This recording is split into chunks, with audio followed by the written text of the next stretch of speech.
Hello दोस्तों, आपका इस्तकबाल है आपके अपने YouTube channel one step for goal पे।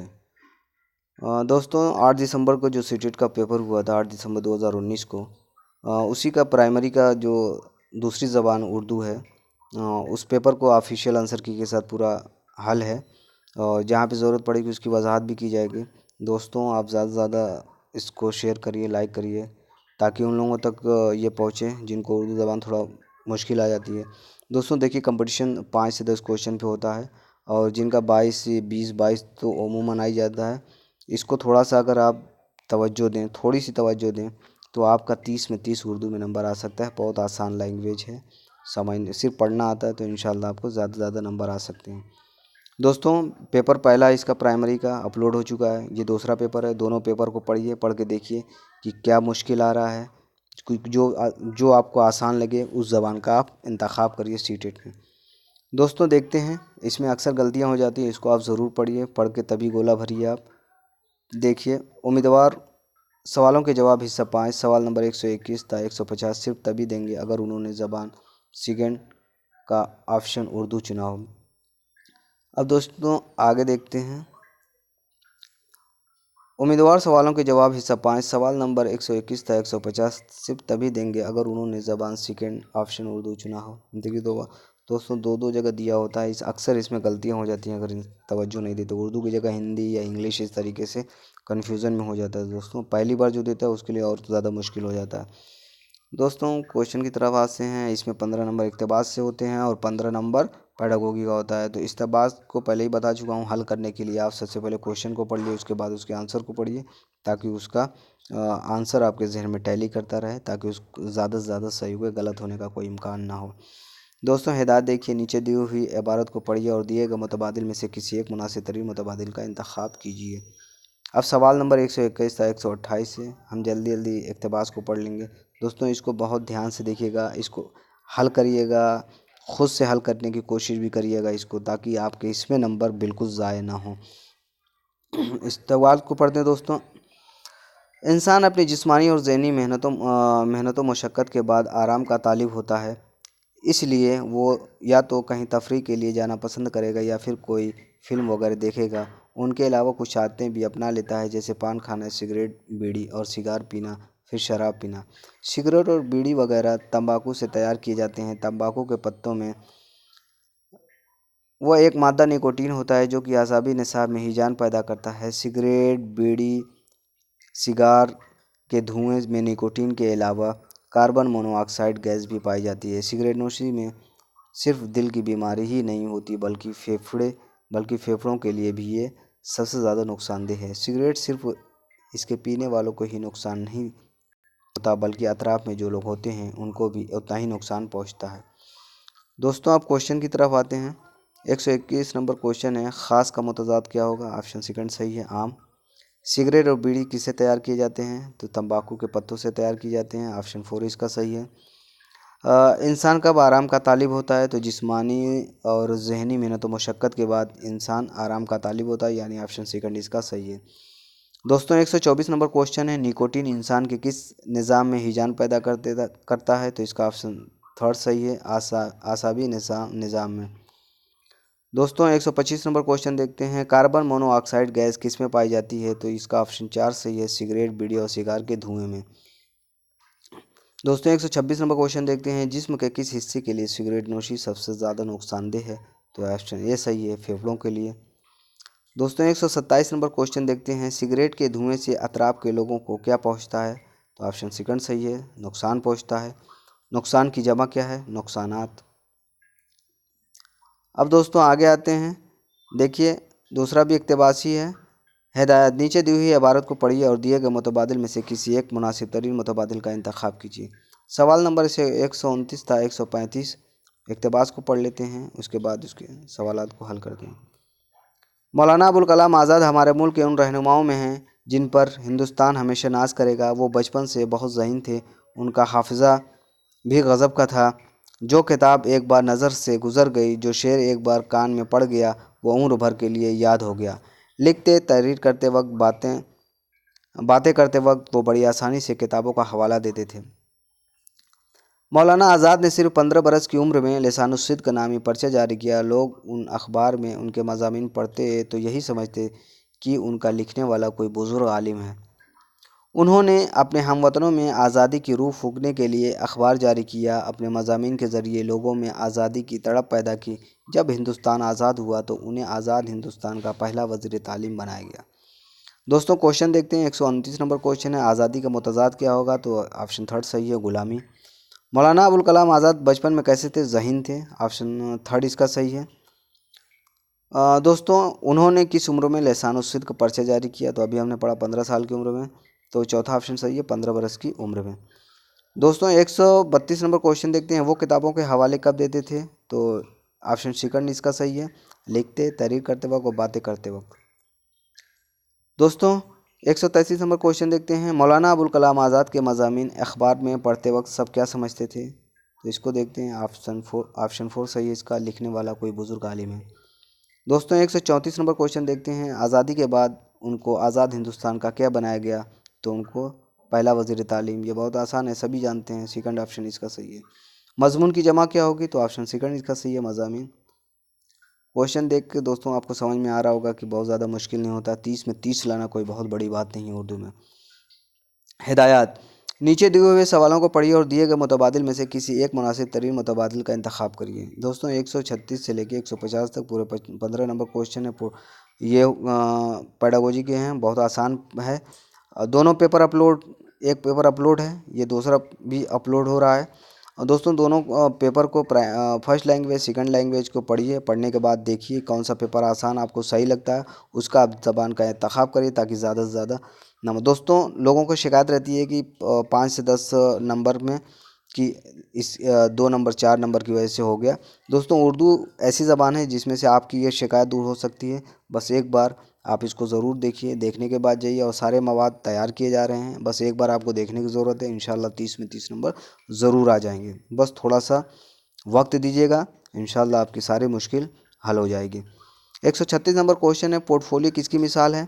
तो देखिए रियासती बोर्ड के ज़रिए अंदाज़ कद्र बिल्कुल नहीं है। पोर्टफोलियो आप बीएड या डीएलएड कर चुके होंगे या कर रहे होंगे तो उसमें पोर्टफोलियो के बारे में पढ़ा होगा, तो ये बिल्कुल ऑप्शन सही नहीं है। खुद अंदाज़ कद्र ये भी नहीं है।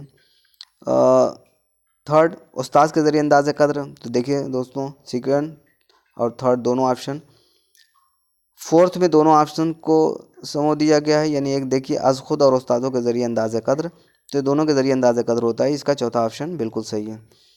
दोस्तों 137 नंबर क्वेश्चन देखते हैं, लफ्ज़ों पर मबनी मुअम्मा किसके इजाफे में माउन होता है? दोस्तों लफ्ज़ों पे बस थोड़ा सा ध्यान दीजिएगा, इंशाल्लाह आपकी सारी मुश्किल हल हो जाएगी। देखते हैं। तो देखिए मुअम्मा के माने होता है पहेली को सुलझाना। पहेली यहाँ पे लिखा हुआ है, पहेली की बूझ बताना। पहेली बताई जाती है तो उसका क्या है, उसको आपको हल निकालते हैं, वही है। इसका इस्तेमाल उर्दू में कहाँ होता है? मुअम्मे से मुताल्लिक़ कहावत, मुहावरे और ज़रूर मिस्ल में इसका इस्तेमाल होता है। तो क्वेश्चन है, लफ्ज़ों पर मबनी मुअम्मे किसके इजाफे में माउन होता है? तो ये इसका पहला ऑप्शन अदबी माना से, सुनने की महारत से, बिल्कुल नहीं। लफ्ज़ों की महारत से, ये भी नहीं। चौथा ऑप्शन सी है लफ्ज़ियात। दोस्तों लफ्ज़ के आप जानते ही हैं लोगवी माने भी होते हैं, इस्तिलाही माने होते हैं। तो शायरी के हिसाब से माने अलग होते हैं, जैसा माहौल होता है, जैसा मौजू होता है, उसके माने भी अलग अलग निकलते रहते हैं। लिहाजा इसमें लफ्ज़ियात है, लफ्ज़ियात भी एक इल्म है, इसको भी समझना, इसको बगैर समझे तो जाहिर सी बात है हर लफ्ज़ की एक टर्मिनोलॉजी होती है, उसको समझना पड़ता है, तभी जाके बातें समझ में आएंगी। तो लफ्ज़ियात इसका ऑप्शन सही है, चौथा। 138 नंबर क्वेश्चन, दर्ज झैल में कौन सुनने की सरगर्मी के अंदाज़ कद्र के दौरान ज़रूरी है? देखिए ऑप्शन देखते हैं। साफ़ और वाज़ेह आवाज़ बिल्कुल होनी चाहिए। आवाज़ लफ्ज़ों का तलफ़ुज़ बिल्कुल, अगर लफ्ज़ का तलफ़ुज़ गलत हो जाता है तो बात जल्दी समझ में नहीं आती। थर्ड ऑप्शन, मौजू के मुताबिक लफ्ज़ों का दुरुस्त इस्तेमाल। जाहिर सी बात है जिस मौजू से बात कर रहे हैं उसी मौजू के मुतालिक बातें होती हैं। नंबर 4 देखते हैं, लुग़ात और फ़ामूस का इस्तेमाल। फ़ामूस दोस्तों कोई लफ्ज़ मुझे मिला नहीं है, अगर आपको कहीं मिले तो कमेंट ज़रूर करिएगा।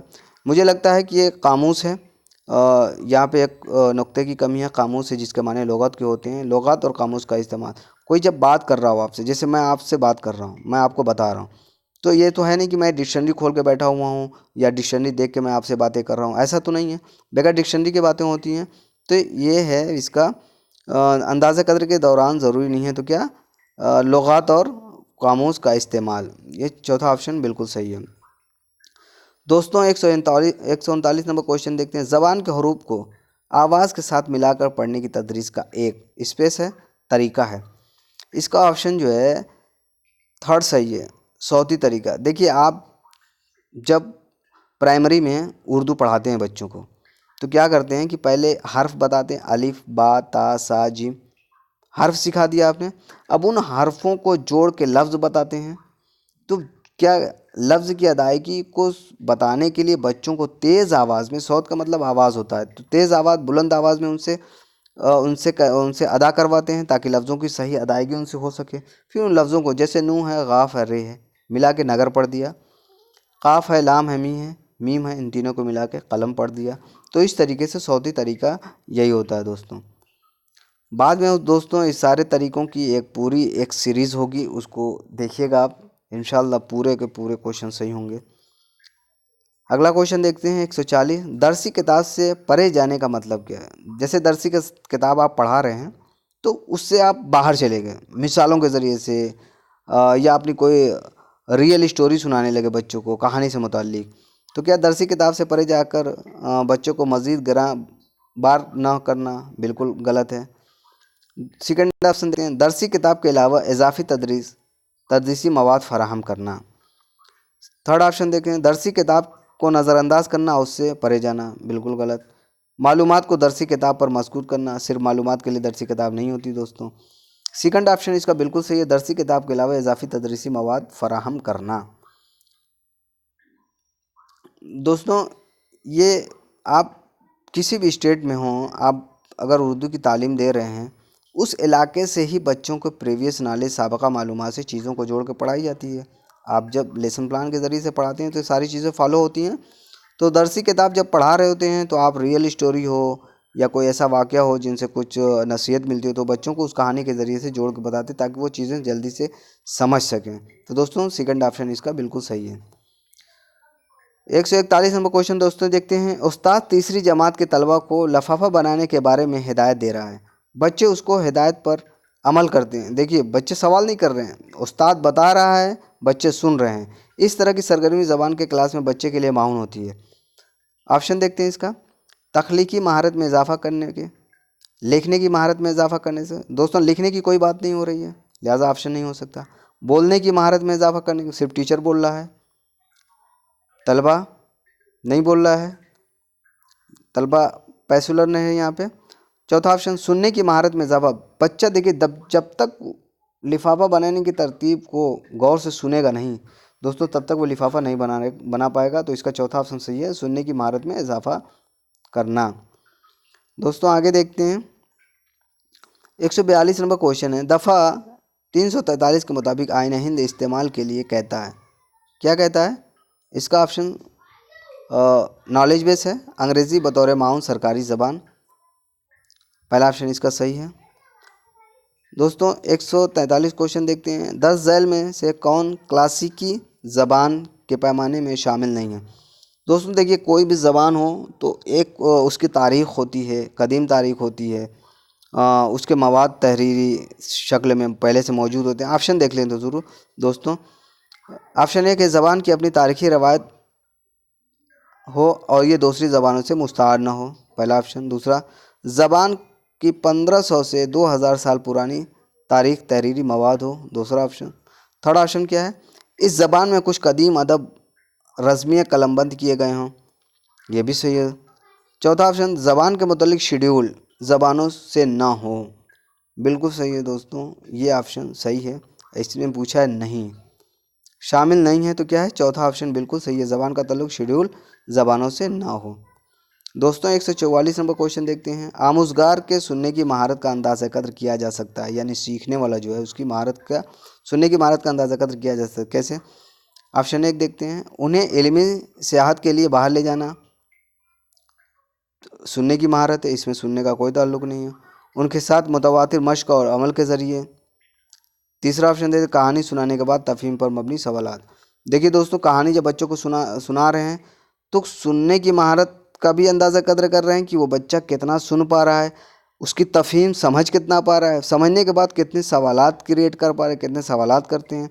तो इसमें बच्चा भी एक्टिव है और मौलिम भी एक्टिव है, तो इसका थर्ड ऑप्शन बिल्कुल सही है। दोस्तों 145 नंबर क्वेश्चन देखते हैं। पढ़ने के इब्तिदाई मरहले में उस्ताद तवज्जो देनी चाहिए। ऑप्शन ए है पढ़ने में दुरुस्तगी पर, ऑप्शन 2 हरूफ ताजी याद करने पर, ऑप्शन 3 पढ़ने में रवानी पर, और ऑप्शन 4 हर्फ आवाज़ के मुताबिक को फ़रोग देने पर। देखिए दोस्तों, हमारा जो पहला वीडियो अपलोड है हरूफ तहज्जी, उसमें सीटेट के लिए भी और एमपी टेट अदर टेट के लिए भी काफ़ी इंपॉर्टेंट है। वहीं से एक सवाल है, हर्फ आवाज़ के मुताबिक को फ़रोग देने पर। पहले आप हर्फ सिखाएंगे, हर्फ को तलफ़ुज़ के साथ सिखाएंगे, उसके बाद आप दूसरी चीज़ों को फ़रोग देंगे। तो क्या है, चौथा ऑप्शन इसका बिल्कुल सही है। 146 नंबर क्वेश्चन देखते हैं दोस्तों। सुनना और पढ़ना है क्या है? गौर फिक्र की महारत, अखज़ी महारत, इजहारी महारत, दिलचस्प महारत। तो सुनना और पढ़ना क्या है? सुनते हैं और पढ़ते हैं तो उसमें से आप कुछ अखज़ करते हैं, क्या कुछ मीनिंग निकालते हैं उसको। जितना आप समझ रहे हैं, जितना आपके पास प्रीवियस नॉलेज होती है उसके हिसाब से आप मीनिंग निकालते हैं। दोस्तों ये अगर आला तालीम की बात की जाए तो ऑप्शन ए भी दुरुस्त हो सकता है, गौर फ़िक्र की महारत। लेकिन चूंकि हम प्राइमरी दर्जे की बात कर रहे हैं तो ऑप्शन सेकंड इसका सही है, अखज़ी महारत। 147 नंबर क्वेश्चन देखते हैं दोस्तों। तख्लीकार बच्चों, क्रिएटिव बच्चों की ज़रूरत के मुताबिक उस्ताद किसके ज़रिए अपने रद्द-ए-अमल का इजहार कर सकते हैं? ये दोस्तों ऑप्शन देखते हैं। पूरी क्लास के सामने बेहतर तहरीर के लिए ग्रेड देकर, बिल्कुल ऐसा नहीं है। एनसीएफ को अगर आप ध्यान से पढ़े होंगे तो इसका आंसर वहीं से मिल जाएगा। ऑप्शन 2 बच्चों के कवायदी गलतियों के बारे में तफसीली फीडबैक फराम करके, ये भी नहीं। दोस्तों तीसरा, उनके कामों की तारीफ़ और उनके कामों के हवाला देते हुए उन पर खुसूसी तबसरा करें। देखिए रीइंफोर्समेंट जो है, तक़वियत जिसको कहा जाता है, रीइंफोर्समेंट, बच्चों का हौसला अफजाई, ये तालीम में बहुत ज़रूरी है दोस्तों। तो ये वही बात कर रहा है कि उनके कामों की तारीफ़ करिए और उनके कामों का हवाला देते हुए उन पर खुसूसी तबसरा करिए, ताकि दूसरे बच्चे भी सीखें और उस बच्चे को भी तक़वियत मिले, मोटिवेशन मिले, ताकि वो और अच्छा करें। दोस्तों 148 नंबर क्वेश्चन देखते हैं। दर्ज झैल में से कौन अपने आप ज़बान सीखने और ज़बान की आमोजिश का बुनियादी फ़र्क है?